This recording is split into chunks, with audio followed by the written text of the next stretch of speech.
তিনি সমাজ পরিবর্তনের সবচেয়ে কঠিন রাস্তাটা বেছে নিয়েছিলেন, বিপ্লবের রাস্তা। সেই বিপ্লবের রাস্তা বাঁচতে গিয়ে তিনি তার জীবনের যে তথাকথিত যে উপরে ওঠার যে সিঁড়ি, সেই সিঁড়ি যে হঠকারিতা করা যাবে না। অতি বিপ্লবী কোন চিন্তা ভাবনা নিয়ে সমাজে আরো অস্থিরতা বা একটা চরম একটা পরিস্থিতি সৃষ্টি করাটা বোধহয় সঠিক হবে না, নৈরাজ্য সৃষ্টি করাটা বোধহয় ঠিক হবে না। এই কথাগুলো আমাদের মাথায় রাখতে হবে। আমাদের সময় মাহবুবুল্লাহ ভাইরা যা থিওরি পড়াতেন আমাদের, তার মধ্যে একটা কথা ছিল সবকিছুরই পরিবর্তন হয়। আজকে সোভিয়েত ইউনিয়নের বিপ্লব হয়েছে, সেই বিপ্লব তখন সত্যিকার অর্থেই গোটা পৃথিবীর নির্যাতিত মানুষের সামনে সেটা একটা স্বপ্ন ছিল যে সোভিয়েত ইউনিয়নের বিপ্লবের মধ্য দিয়ে, লেনিনের কথার মধ্য দিয়ে সেই যে বিপ্লব প্রতিষ্ঠিত হলো, সমস্ত জন্য মানুষের ভাগ্য পবিত্র হবে, গরিব লোক অনেক ভালো থাকবে, এটাই ছিল ব্যাপারটা। দেখা কি গেল কিছুদিন পরেই, বেশ কিছুদিন পরেই আমাদের এখানে এখন যে অস্থিরতা বিরাজ করছে, এই অস্থিরতা থেকে যদি আমরা নিয়ন্ত্রণ করতে চাই, তাকে কন্টেইন করতে চাই, আমাদেরকে ধৈর্য ধরে পা ফেলতে হবে।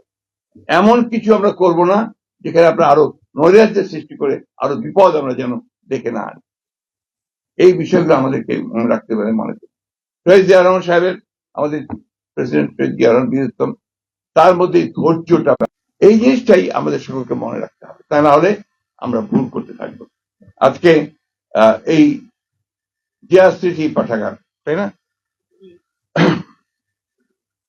একেবারেই একটা ঢাকা মহানগরের যে অফিস, মৌলানা ভাসানীর যে অফিস, তার পাশে তার কোন একটা ছোট্ট একটা পড়া যায় সেই অবস্থা, কিন্তু সঙ্গে সঙ্গে যে কাজটা এরা করতে পেরেছে, যার জন্য আমি এদেরকে ধন্যবাদ দিই।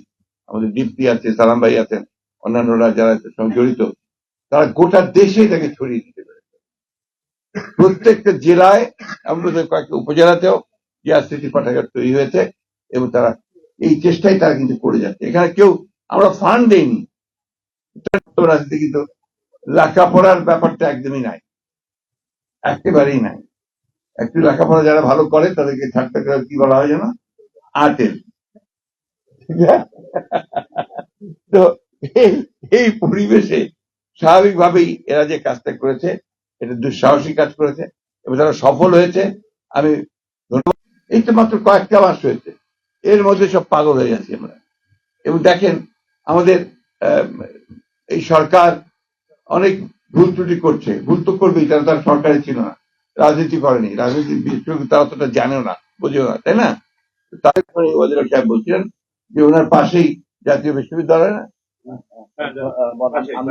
আজকে ওখানে স্ট্রাইক চলছে, রাস্তাঘাট বন্ধ। এটাতে লাভটা কার? এটাতে এই দেশের, এই সমাজের, এই মানুষের কোন লাভ হবে না। ধৈর্য ধরে যাই, সামনের দিকে যাই। অনেক ত্রুটি আছে, আমি বিশ্বাস করব, তো অনেক ত্রুটি তারা নিয়ে এসছে। এই অবস্থার পরিবর্তন তো আপনার এত দ্রুত হবে না, একদিনে হবে না। ধৈর্য ধরেন, স্ট্রাকচার আমরা খাড়া করি, গণতান্ত্রিক একটা স্ট্রাকচার খাড়া হোক, সেই স্ট্রাকচার খাড়া হলে নিশ্চয়ই আমরা আপনার সামনের দিকে এগিয়ে যেতে পারবো। তো একটা কথা আবার আমি বলি, আমাকে অনেকে ভুল বোঝে যে আপনি তো নির্বাচন করেন কেন। হ্যাঁ, কথা বলতে পারি, এমন আমার সেই জায়গাটা নেই। জিয়াউর রহমানের রাজনীতি এবং বদ্ধ একটা অর্থনীতি, সেখান থেকে তিনি বের করে নিয়েছিলেন। ওটাই ছিল বাংলাদেশের জন্য সবচেয়ে বড় সমস্যা।